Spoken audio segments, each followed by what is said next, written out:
I knew that I was at the point where I couldn't continue living as Jess, and I didn't want to get rid of her. I just needed to flip the image. But walking back through a prison gates and saying you're now Mr. Feeley after 3 years prior of being this female officer was one of the most terrifying things. Every decision that I made, especially for the first 12 months, was I'll do this or I die. When you're running like that and just waiting for this hand to be on your shoulder, oh, it's the best feeling. I'd always really believed that when it feels scary to jump, that's exactly when you jump. Hello and welcome back to the queerest podcast telling the fiercest stories. This is Queer Talker and I'm Ben Cicchetti. This week I sit down with the inspiring Jaxon Feeley. But before we get to that conversation, I've got one favour to ask. Wherever you are watching or listening to this episode, hit that subscribe button. It's one click and it's going to make a massive difference. It's going to allow me to grow this podcast and it's going to allow me to bring you the best and the queerest episodes every single time. So in advance, thank you. Now to my conversation with Jaxon. Jaxon, as always, we will start with our queer panic rapid fire set of questions. You just respond with the first thing that comes to mind. Starting with, what was the first album you ever owned? The first album I ever owned? Oh my God, that's got to be like Steps. I love that. Something like that. It would either be Steps or Spice Girls. Okay. Both are amazing, so I'm good with that. One of them. If you had to lip sync for your life, what song would you choose? You know what's really ironic? My karaoke song used to be Shania Twain, Man, I Feel Like a Woman. Okay. I used to rock that karaoke song. That was like my song. That's a classic. I was known for it. Okay, well, I love that because we have a playlist where I add all these songs. So now I get to add that song. Okay, I love that. Awesome choice. Who was a childhood celebrity crush of yours? Maybe Shania Twain. Oh, I don't know because I used to think that I fancied them, but I really wanted to be them. Yeah. Because obviously, so I would say like David Beckham. Because I used to think I was obsessed with him for one reason, and when really it was another completely. That's fair. What is your biggest red flag?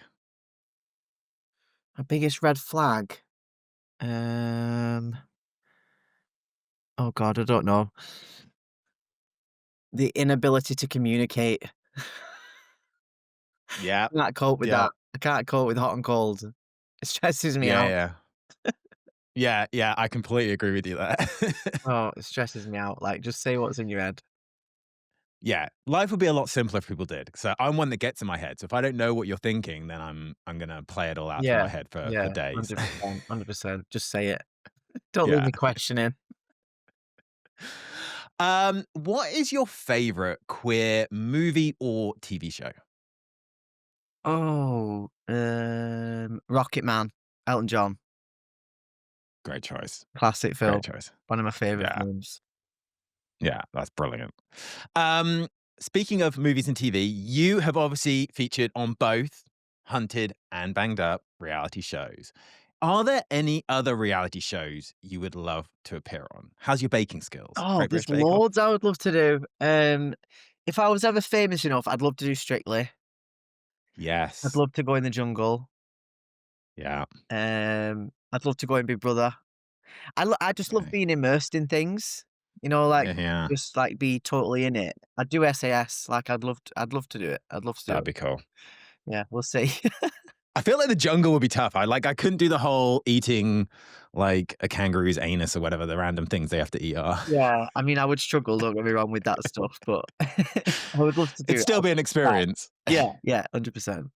So what about your favorite or your ultimate queer icon? Well, I've already said it, but I would say Elton John. 100%. Elton John. Yeah, legend. And then the final of our Queer Panic rapid fire questions. What is one word you would use to describe your childhood? My childhood, loved. That's amazing. I love that. Well, we've warmed up. And so we can get a bit deeper now. Um, and you said loved, and I have this theory that to understand an LGBTQ plus person as an adult, you do first need to understand them as a young person. So, what should I know about you as a child or a teenager to understand the Jackson that sits in front of me today? Oh, wow. Um, I was always gonna do what was what felt true to me, no matter what. Um, yeah, that is the biggest thing. I think when you connect the dots, I was always gonna do what felt right to me. There's a story that my mum always tells me about when I was about 6 or 7, and I was a tomboy growing up, and, I had to be a bridesmaid for my auntie's wedding, Okay. and, obviously I had to wear a bridesmaid dress, and I was only about 6 or 7, and I remember my mum being like, "Come on, darling, you've just gotta wear this dress for one day," and I was, like, in an absolute state about it and just wanted to keep my football kit on, and, like, late at the end of the day when we was at the reception and everything, and my mum, like, lifted the dress to fix the undergown, and I had my football shorts on. And she always says to me, like, and obviously, like, all the adults, like, burst out laughing and was like, "This is just classic." And when she told me that story, especially since transitioning, it really makes me look at that that little person and Yeah. realize that it felt wrong. It felt wrong, and I had to do something to make it feel right, Yeah. if that makes sense. Yeah, it does. And I think that's interesting because obviously you felt something in you from such a young age. You felt you didn't connect with what people expected of you. Yeah. And I think for many of us, we have that kind of early or first spark or that first moment where we do feel kind of our inner queerness. Do you remember when that was for you? Um, I think there's been so many moments, especially throughout my childhood and growing up, that I didn't recognize as those things. Um, and so the first sort of real moment for me was when I started to question my sexuality as a gay woman at the age of sort of 18, 19, and didn't really understand what that meant in growing up in a northern town like Wigan, and um I didn't know any gay women, back then, like Mm, 10 years ago, and so when I first joined the RAF, and I was suddenly surrounded by all of these amazing, strong women, and we're all wearing the same uniform, and, they're playing rugby, and they are gay, and they know who they are, and they're confident, and they own it. That was a real, like, turning point for me in terms of that real first sense of belonging. And, yeah. that first sense of like, "Oh, this is who I am."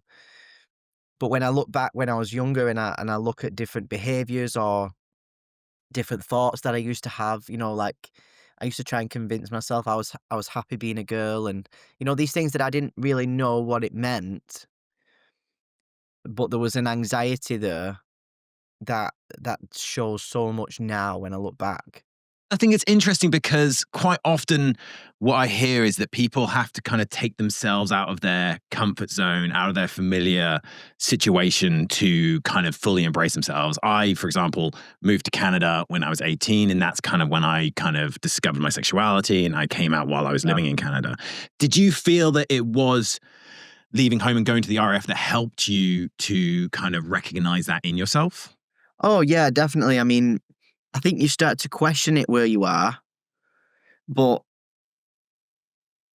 I think when you step away, you find the permission, Mhm. because you see, other people, or you might be in a more open-minded environment, or you're speaking to different people, and I would encourage any young person to do that, especially whether that's the military or something else, because it does take you out of that small town mindset. It takes you out of what you think is the be all and end all.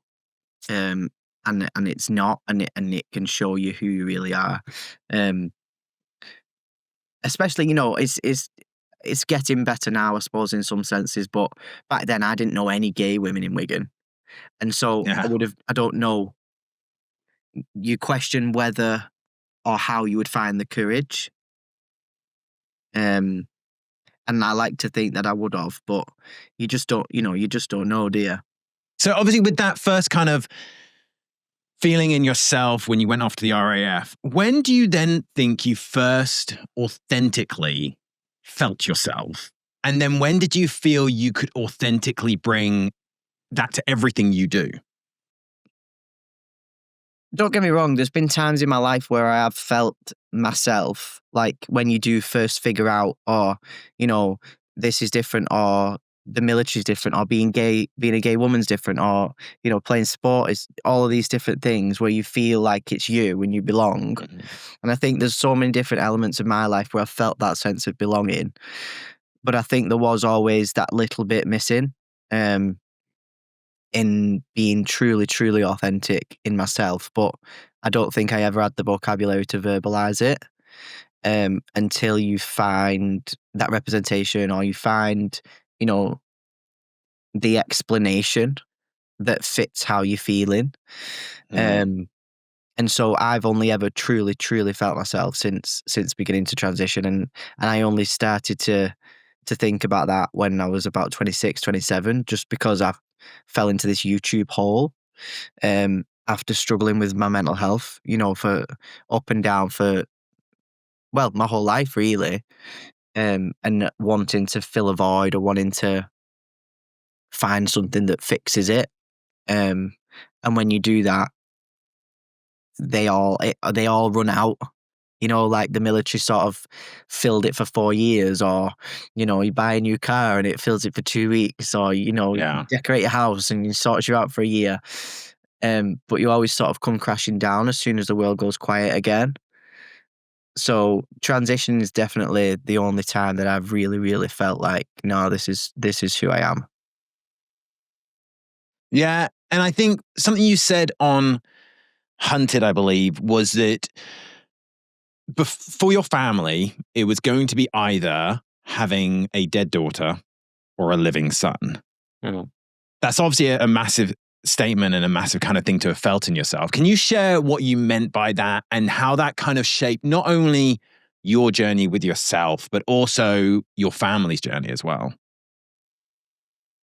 Um, it was one of those things that when I did sort of come out and say I was going to transition, obviously it was a massive, massive shock for my mum and my dad and my brother and my sister, and we've always been such a close knit family. And especially where we live and stuff, it's not something that you know about. Yeah.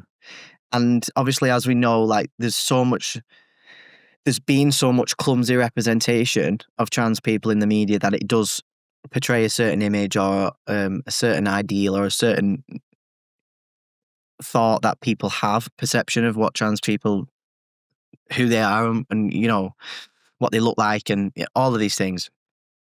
And so, especially me and my dad, like we really, really butted heads initially, but it weren't because he wanted to disown me. It was because he was terrified of the world that I was entering. And Right. he was, because that's what hits a parent more than anything. It's fear. It's like, what are you going to do? How are you going to work?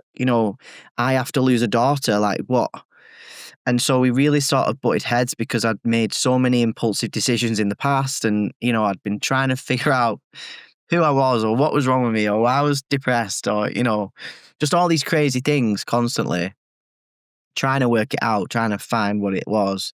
And so he was like, what if it's the wrong decision? We're going to have to leave Wigan. I'm going to end up punching everybody for giving you abuse, and just this massive, massive fear. And so it reached a point where, I did have to say those things because it was absolutely true. Like I'd Yeah. reached a point at the age of 27 where I could not be Jess anymore.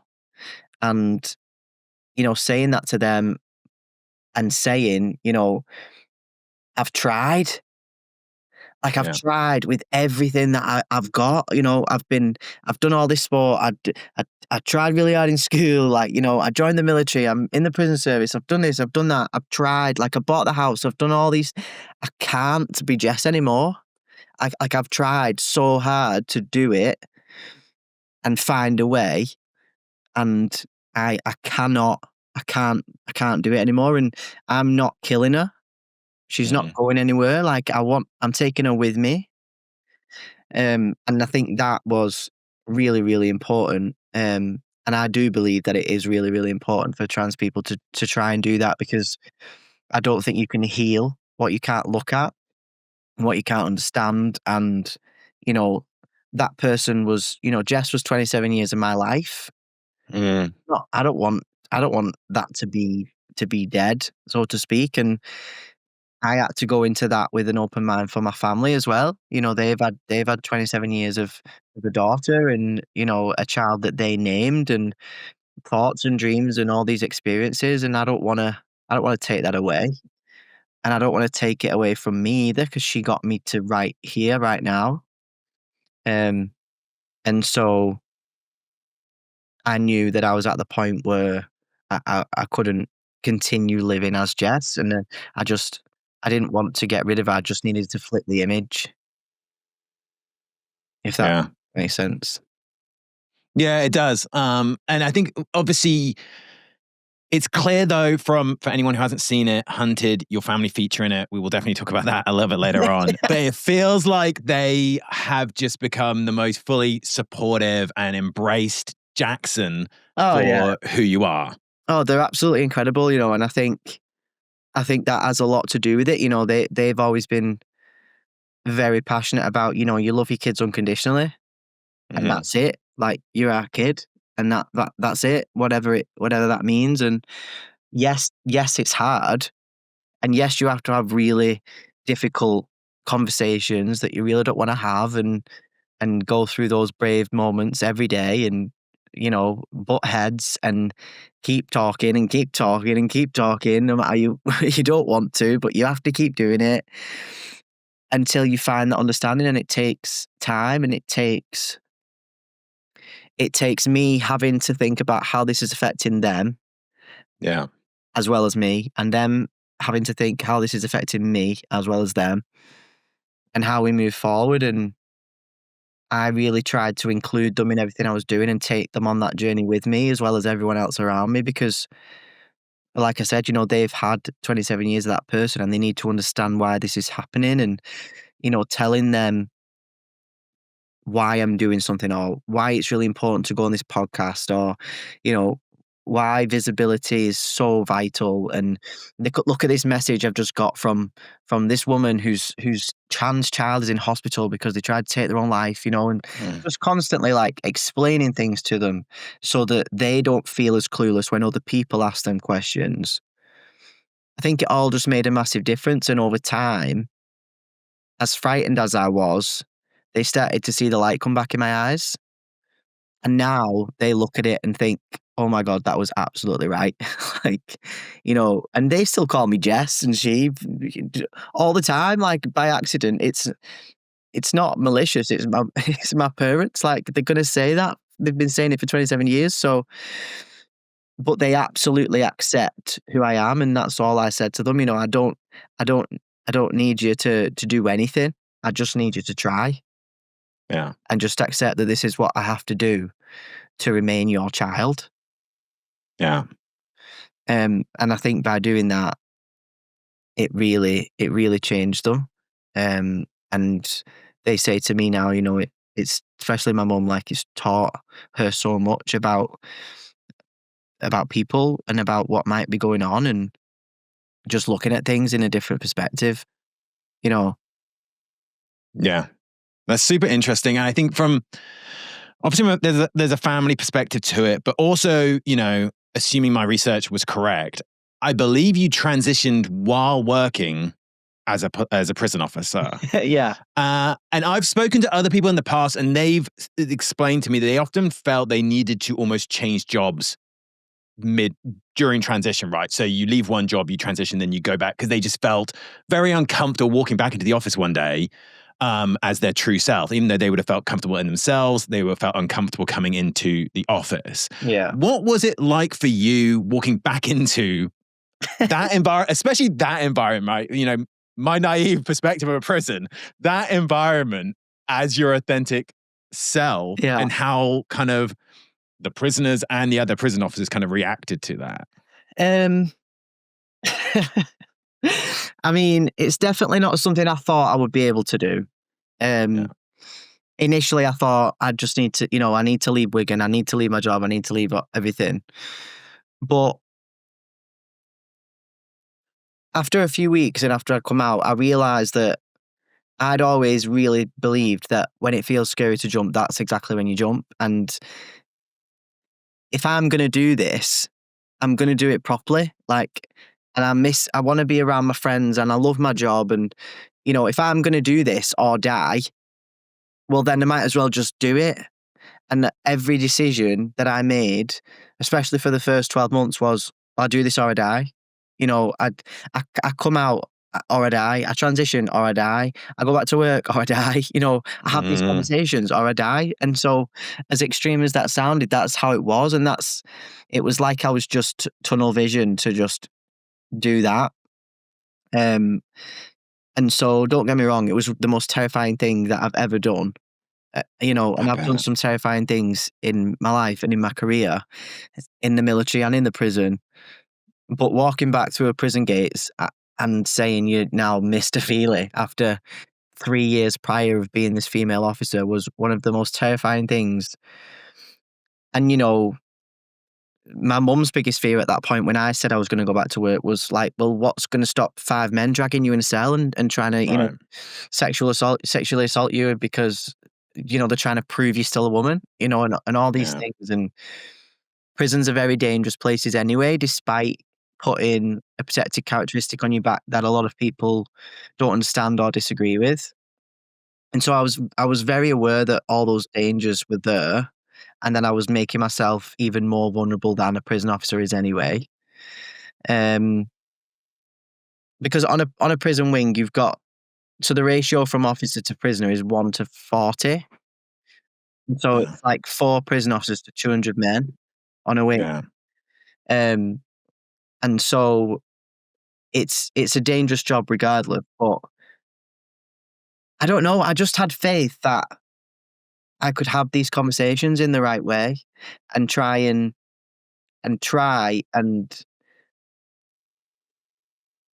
show that this wasn't about gender for me. It was about being a human being, because that's what it was for me. I just didn't really see it as just a gender thing. This is what I had to do to stay alive and be happy. And all of those prisoners needed to do something similar to sort their life out. And so I worked on it's called a psychologically informed plan environment. And so it catered for a lot of prisoners with personality disorder and people who struggle to maintain their relationships or manage their emotions, dig into their own trauma and stuff like that. And we did a lot of groups with them to teach them about different things or, talk and all these things. And so when I went back, I just literally just sat there and I was like, and I looked exactly the same. I just shaved my head. Right. Honestly, I look back at this now and I just think, how the fuck did you even do that? I just don't understand. Sorry, can I swear on this podcast? Yeah, good. And I look back at that person and I think, wow, I don't know how you did it, how you did it. And I just spoke to them about the vulnerability and about feeling suicidal and about having to do this if I wanted to keep living or if I wanted to live a happy life. And don't get me wrong, there was abuse and there was lack of understanding, but there was also an element of humanity that I did not expect from people who'd spent 20 years in prison, because they started to realize that we are all just human beings struggling with one thing or another. Yeah. And that's what it was. Like they started to think, you know what, if you can do that and come back to work and help us deal with all our stuff whilst dealing with your own, then I can find the courage to change my whole life. And so it just had this impact that I just can't even explain. And Yeah. with same with the officers and the staff. Like the prison had never dealt with anything like that before, and we kind of they guided me and I guided them, and they were really supportive of how can we make this, because I didn't want it to be a big deal, but I also Yeah. needed to be safe. And so, from what people have said to me, they felt really comfortable because I made it known that it's okay to make a mistake, or it's okay to Mm. ask me questions, or it's okay to, not have a clue about this, because I didn't have a clue about it Yeah. until I started doing it. So how can I expect anyone else to do the same? And yeah, I just tried to really make it. I still wanted to have banter. I still wanted to have a laugh. I didn't want people to tiptoe around me. So Yeah. I think that's why I'm so passionate about taking people on that journey with you, because it's not just my transition.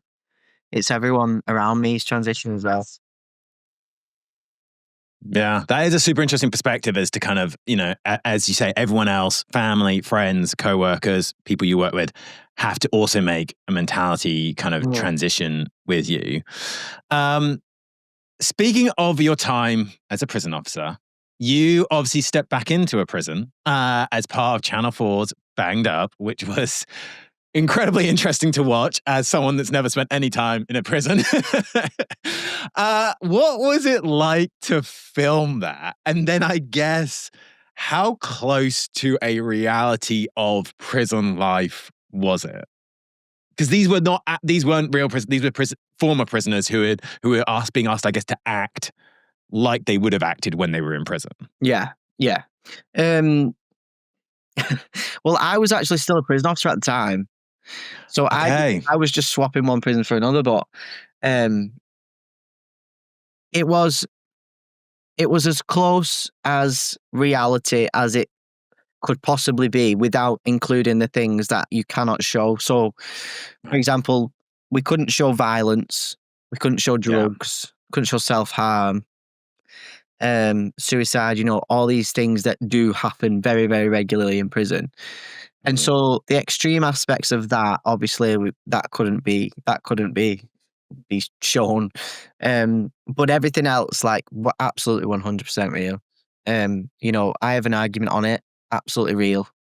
Like, when you put people back into an environment like that, it causes a massive mindset switch. When you put people, so a lot of prisoners or prison officers, there's a lot of there's a mental aspect of it, and a lot of trauma, and a certain persona that you have to have going back into an environment like that. And so the ex-prisoners, they was put into the prison 2 days before the celebrities arrived. Okay. And we ran that prison for 8 days, like 24/7, like it was a prison.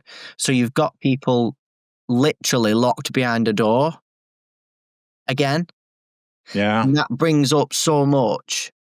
And so for prison officers and the ex-prisoners, it brings up a lot of past experience and a lot of feelings, and especially for prisoners, like, I'm locked behind this door. I've changed my life. Like, it's very it's so conflicting. But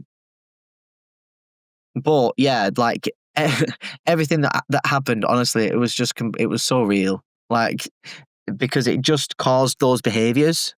Yeah. Like, have you ever I can't remember what the experiment's called, but they did an experiment years ago with telling people to be prison officers and prisoners, and it's just human nature, and the prisoners started to act like prisoners, and the prison officers started to act like prison officers. Right. And it wasn't either, they were just putting in an experiment. But like, it changes the dynamic of how you behave. And the celebrities obviously were in for an absolute shock. But it definitely opened their eyes in terms of, what prison officers have to deal with, for example, in terms of how outnumbered they are and how you manage those situations, and a lot of trauma that a lot of prisoners have gone through and why they've ended up on that path. Yeah. I think it definitely opened a lot of people's eyes who watched it. But yeah, it was fun. It's super interesting. I do actually recommend people watch it. It will make you never want to go to prison in your life for sure. But also it's interesting to hear the stories of, obviously the stories from the celebrities and seeing how they react to it is kind of the entertainment element of the show. But it's actually the story of the prisoners and how they went down the path they went. And so many of us can probably appreciate those different moments in people's lives where they make certain choices. So that part of it was super interesting to me. Obviously, it's not just Banged Up. You were also on Hunted. I definitely want to talk about it a lot later on. But there was this beautiful moment on Hunted that I wanted to kind of talk to you about. And it was your sister said that, who you were on the show with, said that seeing you move through the world without anyone questioning your gender would mean the world to you. How much does that resonate kind of with your day-to-day life now? And was there a moment when you first felt that, where you first felt completely unquestioned in who you were? Yeah, I mean, she wasn't wrong. Like, it does absolutely mean the world. And when we filmed Hunted, it was like 3 years ago now. Right. So I was only about 18 months into transitioning. So I look at Hunting now and I look like an absolute baby. Like, I look so young. Had you applied before or after you started transitioning? No, but after. I think we applied about 6 months before filming. Okay. So it wasn't like a long, but it was all still very new. Yeah. And I think at that point, after a year, I think it takes you 12 months. I think it took me about 12 months to really stop having that super, super heightened awareness in terms of how I looked. Because it does take, when you first start taking hormones and testosterone, you want everything right now. I was about 27 and I knew what I wanted. And so you want that. You want it all right now, but you have to stop and then you have to enjoy the journey, and I think after a year when I'd had chest surgery, which was a massive, massive thing for me, that's when I really started to stand up a bit more. Especially for, trans men who haven't had chest surgery. It makes you feel very uncomfortable. It makes you like hunch over more. Yeah. I was like strapping my boobs down with rock tape and I was just full of cuts and blisters, and it just makes you uncomfortable permanently. And obviously you're always worried about that being exposed, especially obviously being a prison officer as well. It wasn't a secret, but it was also, if I got my shirt ripped off, like that would. And so when I had that done, that changed my life. That was massively like life-saving for me. And that really, really changed. And I think then moving into things like Hunted and just being able to like have a childhood as Jax with my sister. Like we played hard on an adventure. 3 weeks. Yeah. And it was just, and I think at that point, I'd really sort of settled into transitioning and being Jax. And I think it was a really amazing time for her to sort of get to know Jax, if that makes sense.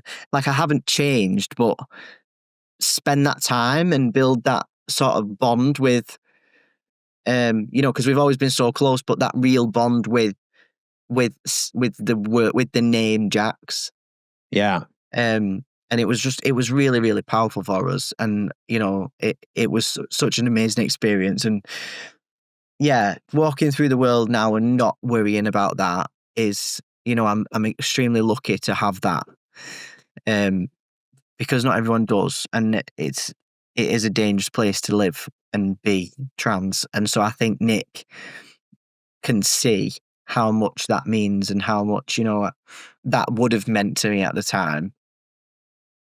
Because we was really vulnerable anyway. Like we was having to like approach strangers and like it was just, and so it really, really built my confidence as well.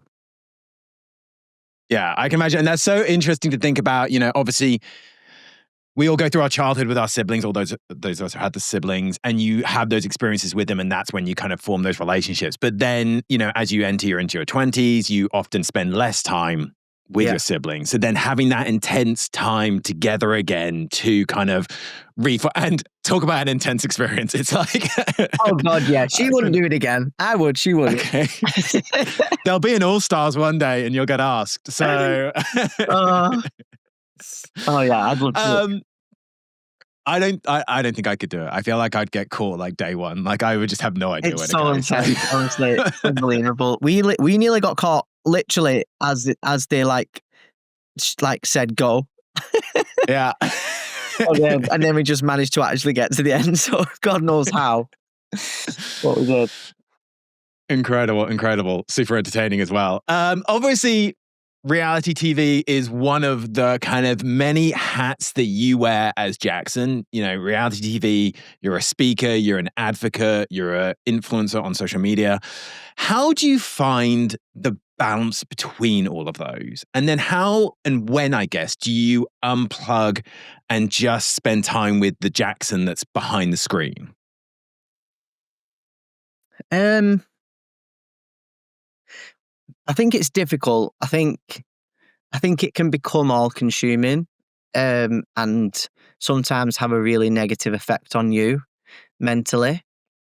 Like recently I took like August off because since leaving the prison 2 years ago, my brain has just been like, where am I going? What am I doing? What am I trying to do? How do I find money? How do I keep posting? How do I, what direction is this going? Am I getting anywhere? Is it worth it? And just constantly 24/7. And so I reached a point where I was like, I'm so passionate about this and what I'm doing, but at the same time, is my daily happiness suffering? Okay. Because I've got such a strong passion and purpose for this long term, but day to day, it doesn't feed my soul, if that makes sense. Because it is a long term game. And so from the outside, people might see you doing all these amazing things, but that's taken years to build good relationships, or, it's post every day because people watch you for years. Yeah. Or I'm really careful with who and what I align myself to. And then trying to find the balance of it, not just being all about being trans, because that's not all that I am. And all these things that I'm trying to be really intentional about that probably make this take so much longer to achieve success, or, whatever that is. And so I've constantly been going back and forth with, am I just really struggling to grieve being a prison officer? Or is it something that is part of my core and that element of service in my life? Is it something that I actually do still need? Yeah. Because I miss having both. And obviously it was difficult to balance both. But sometimes I think we just have to zoom out and think, is this feeding my day-to-day happiness? And, yes, I still want to keep doing this and I'm never going to stop. But I have to make sure that I'm happy as well and filling my own cup to be able to then keep putting out this energy, especially in a world that seems to be going backwards. And so for me, I've really struggled to find that balance because I'm not very good at, not like, I've been in uniform since I was 19. And so the last 2 years, I guess I'm really proud of proving to myself that I'm okay and that I'm fine and that I'm all right on my own. But at the same time, if I can make me happy, then that's what I need to do as well. And so I'm looking at the minute of how I bring a bit of that service sort of background and part of who I am into my daily life, whilst I continue on this mission of becoming a positive representation within the media. And so I do think it's really, really hard to find that balance, and it takes a lot to sort of zoom out and step back and actually ask yourself those questions. And maybe sometimes it's questions you don't want to answer, but you have to find the ability to try and build that self-awareness, because if you don't, you can get so far down the line that you can't go back. Yeah. Or that, you've realized you are really unhappy and how do I fix this? And that's never something that I want. But I've definitely learned the difference between being depressed and unhappy. Because for a long time I definitely was depressed, obviously for different reasons, especially in terms of transitioning. But I know now that if I'm having a bad day or I'm struggling with something or I'm trying to figure something out, I'm not depressed. I might be unhappy about something, but Yeah. in myself and in my soul, I'm happier than I've ever been. Mm. And so I think that's really important as well. Yeah. I also think that that lifestyle is relatively lonely because it's all Yeah. on you, right? Like I can only think of it from doing this podcast is that, it's on me sat in front of a screen, editing things together, thinking about kind of how this comes together, doing outreach and all those sorts of elements. You don't have that, when you're a prison officer, when I'm in my kind of day job, the other people around you, the banter from that community, that support you get. So is that something that you struggle with, is the kind of the isolation element of doing what you're doing? Yeah, definitely. Like I love people. I love being around people. Yeah. I bounce off people. And I absolutely love, I love the sort of creative content side of things. And, Yeah. and I've had an amazing 2 years and I'm so proud of what I've been able to dive into and stuff. And I want to keep doing that. But yeah, it can be so lonely. Because you're not around people or you're not just chatting shit, in the Yeah. morning before you crack on with something, or obviously being around prisoners and prison officers and this whole sense of humor and dealing with crisis like constantly. Um, the world becomes very quiet, Yeah. and I've sort of had to really learn to deal with the peace because I think the peace Mm. felt really unsafe to me. For a long time because I wasn't used to it, like peace in Yeah. here or peace around me. Yeah. And so having both made me feel very unsafe. Yeah. And so it's just about learning about all those things. And but this industry, yeah, like I've spoken to so many of my friends, and they struggle as well, because it's quiet. It's really quiet. Mm. I think sometimes when you don't have a structure to your day, or there's no one making you get up in the morning or go there or do this. Yeah. You're left with all these options, and it kind of cripples you. Yeah. Um, and like this is going to sound really sad, but it's true, and it's really important. I've reached this point now and this decision now because, like, some days I go a day and I've not even laughed, Yeah. or like I've not spoke to someone, and I think that's not what I want. Yeah. That's not healthy. That's not okay. Yeah. Um, and so I don't want to keep diving into that hole. I need to find that balance. I need to be around people a little bit more to stay myself and keep learning and Yeah. keep overcoming and keep having things to then say, Yeah. you know. And so that's kind of the point I'm at the moment. Yeah. And you mentioned kind of that idea of inner and outward kind of peace. And one of the things you've talked about kind of on a similar topic is the need to take breaks from social media and take breaks from your phone. Why do you think that, especially for someone in your position and kind of with such a large social media presence, why do you think that is so important? And then I guess what advice would you offer to people like me who could probably do with a digital detox and to step away from social media and my phone a little bit? You know what? It's the first time I've really done it. Actually, no, tell a lie. Obviously, I did it for 3 weeks on the run. Yeah. Recently, I did it for a month, Yeah. and it's just so healthy. Like, I think, especially if you're going through a difficult time, or like we were just talking about then, because I'm not around a lot of people all the time. You start to pick up this phone, and you're searching for some happiness or Yeah. some A connection. validation or something to make you feel alive. But really what you're doing is you're trying to settle your nervous system, Mm. because that's what it's doing. It's because that's become the addiction, or that's become where you think the life is. You're looking for something to settle your anxiety or settle your unease, or, and sometimes I think, I don't want to watch other people live. I want to go and live, you know. Um, and so I just think it's really healthy because you can get so wrapped up in that world, especially if, it's your job or it's what you're doing. And especially in the queer space and the amount of negativity, it can really pull you in if you don't pull yourself back. And you think then that that's all that's going on in the world, or that, and then obviously the more you see it, the more it shows you.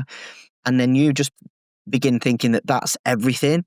And it's not. And we have to try and zoom out and go, actually, there's this. Like if someone says something negative about me, no one cares. Yeah. No one cares. Like someone could have 100,000 followers and say something negative about me, but if I zoom out, does anyone really care what you say? No, because does that make sense? Yes. Yeah. I don't mean it in terms of like. Obviously, it hurts, but what's the bigger impact? Person doesn't matter, but if I zoom out now and look at the earth, is the world listening to what you're saying about me? No. Yeah. And so I never ever reply to negativity or hate or whatever. And I say this all the time to people who are worried about, posting a line or the negativity, is if you do the work to understand you and know your soul 100%, you can appreciate the positive, which I do so much, but it doesn't give me an ego or affect who I am. Yeah. Because if I took the positive in, I would have to take the negative in. And so I can just ignore the hate or appreciate the positive, but neither one of those tells me who I am. And I think that's so important to know your soul, and understand that, because everyone's going to have something to say or an opinion. But if you know yourself and you have the ability to allow yourself and the people closest to you to laugh at your biggest insecurities and take the mick, no one else can touch you. Yeah. You just got to just stay true to you, and there's so many amazing people in the world, and there's so many horrible people in the world. But if you zoom out, does it matter? Yeah. Does it really matter? Is it worth ruining your day over, or getting into an argument over, or, just focus on you and what makes you happy and the people you love? Yeah, I completely agree. And I think we've kind of beat around the bush a little bit on this topic. And I think we need to dig into it a little bit deeper, because I'm a little bit late to the party, because I only watched it this year, even though I know you filmed it 3 years ago. So I need to talk. Out last year, don't worry. It only came out Okay. I need to talk more about Hunted, because I'm just freshly obsessed, freshly kind of super into it. Can you, and clearly your dog is loving it as well. We're busy. Can you give me a quick run through of Hunted and just tell me about the experience of filming it? Because I can't quite put myself in that position at all. What, as in explain the concept? Yeah, so for anyone who's unfamiliar, quickly the concept, but then also just kind of that experience of 3 weeks on the run. So there's 6 pairs of people, and you set off from with us. I think it was Piccadilly in London. Piccadilly Circus. Yeah. And you have to basically just go and stay on the run, don't get found for 3 weeks, and then reach an extraction point at the end. And you're basically being hunted by police, ex-military intelligence, all the clever ways that the UK will find a very dangerous criminal, basically. Yeah. And so you just have to remain undetected, and if you're detected, get away. Yeah. So don't take a photo at a fun fair or something. Yeah. So we started. You start with £50 and a spare pair of clothes, and then they just say go, and there's helicopters above you, and you have to basically get away and stay hidden. It's like a major game of hide and seek. Yeah, it's a really big game of hide and seek. You know, and there is a lot of different things you have to do, and because obviously, you know, if everyone just went and hid in the field, it would be a very boring TV show. Yes. So there's a lot of moving parts, but you are absolutely, you know, left to your own devices, and when they are that close to you, they really are that close to you. Did you and your sister have like a game plan, like ahead of time? Did you go, right, this is what we think we're going to do? And how close did you manage to stay to it? Not really, you know. We just kind of was like, we'll move every day. We'll move every day. We'll never split up. Yeah. You know, that was just it. Just we went into it like we're gonna win. Yeah. Like that's it. We're gonna win. We knew why we were doing the show, obviously, because I wanted to sort of be this positive representation and hit living rooms in a different way, and just show who I was as a person, because I think that is what changes mindsets a lot of the time.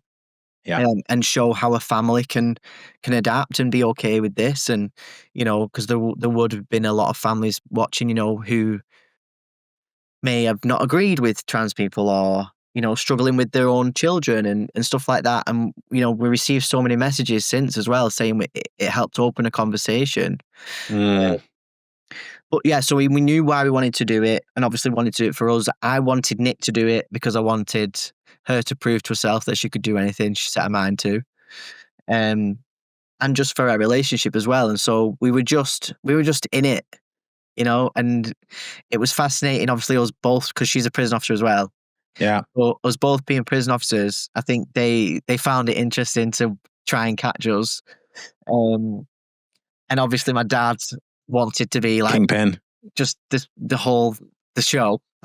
Yeah. The show. He nearly got us caught, you know, a few times trying to get involved. And my mum was like, no. He was like, I'm going to extraction. She's like, no, you're not. Like, you're not.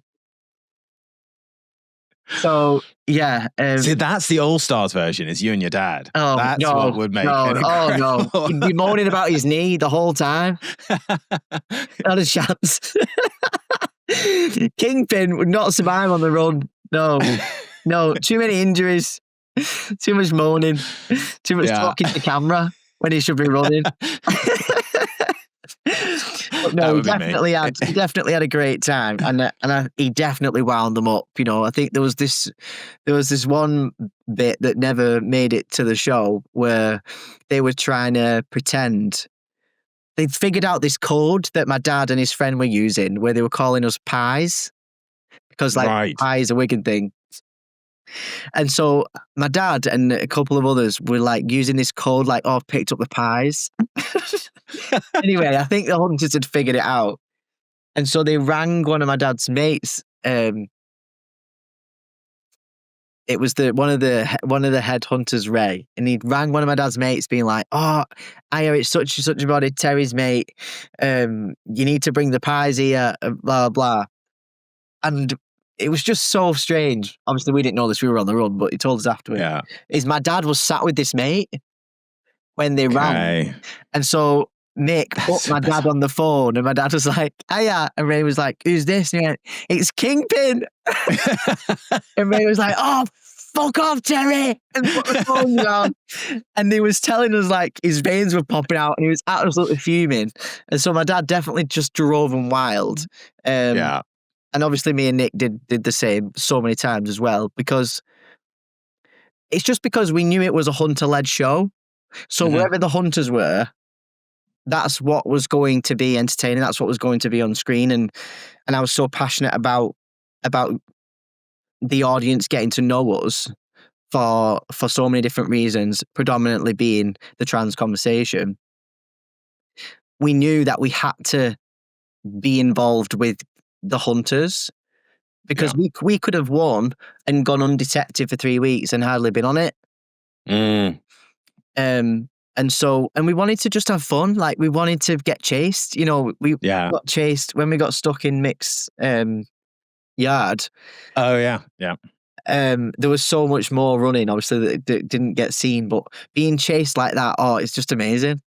Like, we literally ran and dived in this bush. It would give me such anxiety. And I'm like sat on top of Nick in this bush, and she's shouting at me because I'm sneezing, and like we're getting bitten, and we're just arguing, and then we're like, shall we just go and do that again? That was mint.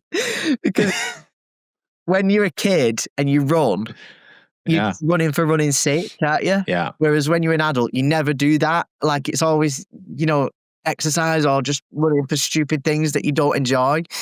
When you're running like that and just waiting for this hand to be on your shoulder. Yeah. It's the best feeling. It's so good.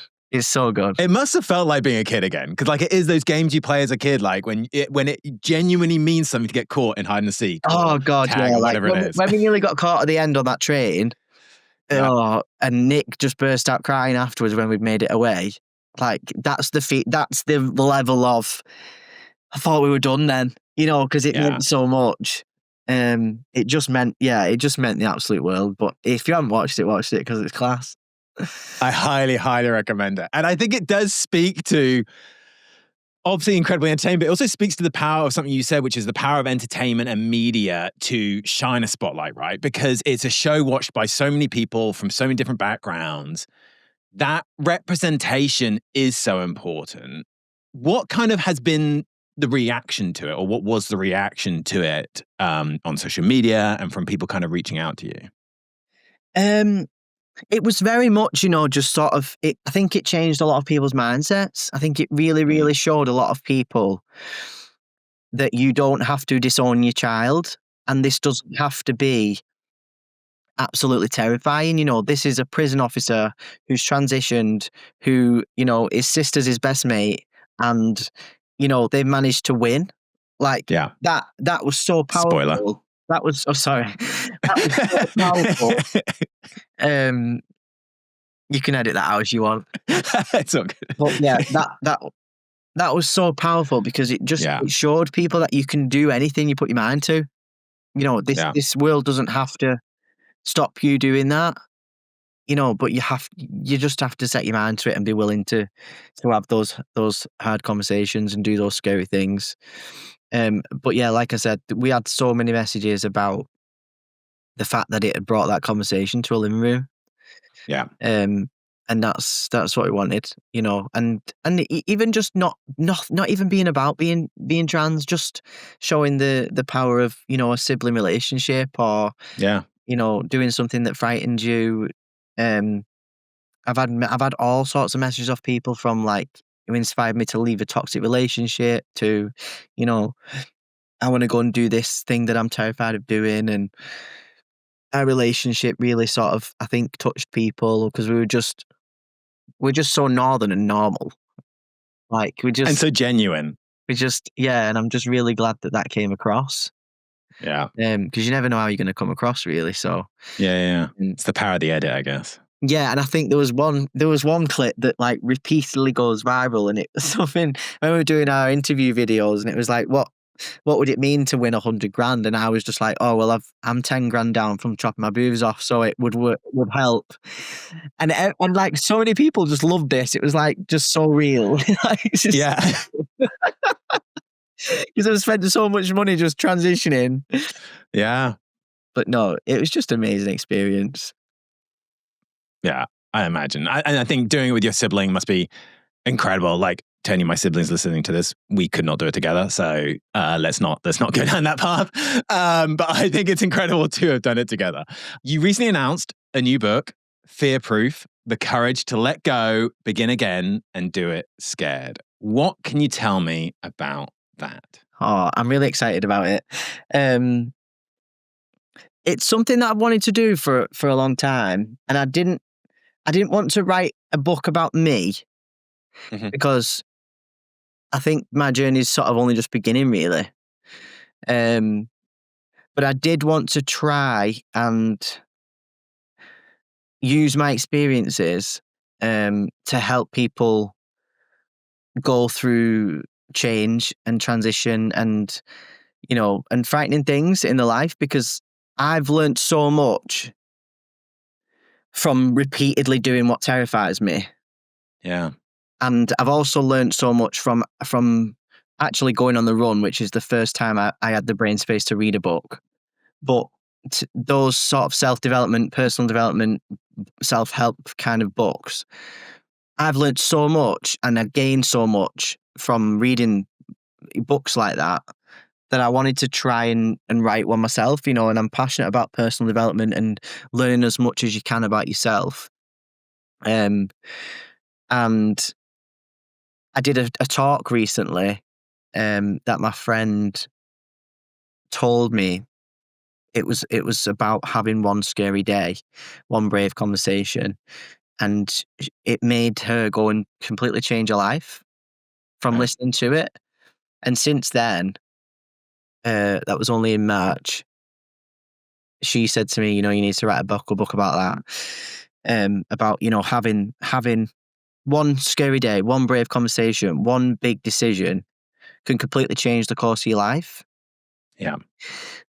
And so I basically just went to work writing this book. And hopefully it can have an impact. But fear proof is basically, and I've called it that because I think everything I share and everything I believe in is about building a bulletproof mindset. Like it's not that we don't want fear. Like Yeah. we actually need fear. We want fear. We just don't want it to destroy us. We need to be able to feel it and use it and move through it and do it anyway. Yeah. And so that's why it's called fear proof. And it's basically about feeling like you need to make a massive change in your life, feeling terrified to do that because you don't know what's on the other side. You don't know what's going to happen when you jump off the cliff, Mm-hmm. and the fall might be really, really long, or, you might be stuck at the bottom for a really, really long time and you don't know if you can even climb back up. And just Yeah. all this living with uncertainty and living in this,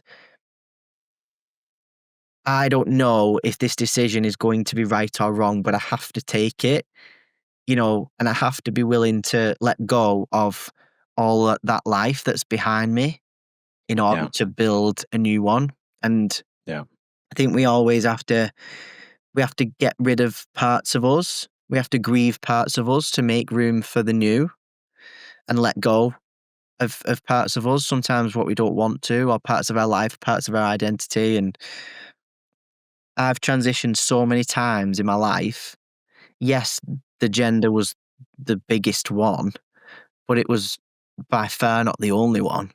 Yeah. Like I've struggled with leaving the military or leaving the prison service or leaving a relationship, things that we're all so terrified of and trying to adapt to the changes that scare us so much. And so that is what it's about. I love it. I think it's amazing. And that's Fingers crossed it will have an impact. And I think it will, because I reach think you're people. so right in that those moments of fear are often, obviously there's bad moments of fear, but those moments of fear can often be the things that then shape you for the rest of your life. I think about my own experience. I moved to Canada when I was 18 on my own. That was a huge kind of leap that I took, and it changed me definitely for the better. I remember coming out for the first time, coming out to my sister and just kind of like emailing her, closing the laptop and walking away. Yeah. Because you just don't know what the reaction is going to be. So I think that is so important. I think it will have a real genuine impact. When do we have a release window, a release date? Yeah, so it comes out on the 20th of November. Okay. So yeah, it's only coming out on Amazon. But Yeah. if it can have an impact, if it reaches enough people, then then maybe we can make it go further. But we'll see. Fingers crossed. Well, we will share it with this podcast. I'll be sending you an invite to the launch anyway. Okay, exciting times. Okay, well, we started this conversation talking about young Jaxon. So let's revisit them. If you could give your younger self one piece of advice, what would it be? And would it be different if I said, what advice would you give to a young LGBTQ plus person today?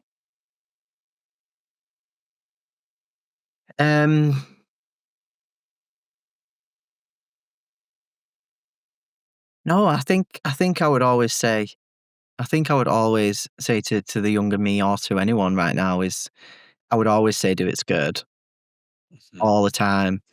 Um, and I've recently heard this, and I've been saying it loads, is if your life was a movie right now and the audience was screaming at you to do something, what would they be saying? Wow. Whatever it is, do that.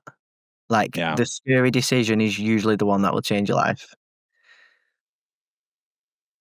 That's amazing advice. Do it scared is such a good phrase to live by. I feel like it needs to be on a t-shirt. That sounds really, really strong.